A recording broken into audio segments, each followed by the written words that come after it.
from Cunningham Butchers in Kilkeel. I'm the head chef.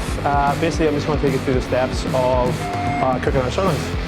So like any red meat, the best process for cooking red meat would be to bring it to room temperature first, which I've already done.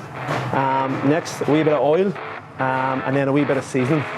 When you're seasoning steaks, always season with salt, never pepper. Pepper burns, so basically just a wee bit of salt. So you rub it in, get it into the meat. And then you flip the steaks. Same process. So these are ready to go. So I'm going to cook these steaks medium rare today. With a char grill, best not to move steaks at all. It's only move it when you're lining the steaks. Too much movement is going to create just bad lines on a steak, and come from a restaurant, it's not a good look.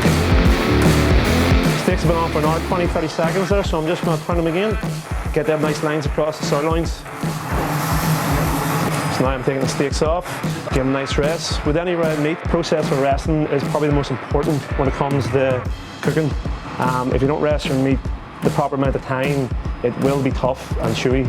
So I recommend if you cook a steak for 7 minutes, rest it for 7 minutes. Okay, so now the steaks have rested, it's time to take them over to the board just for slicing.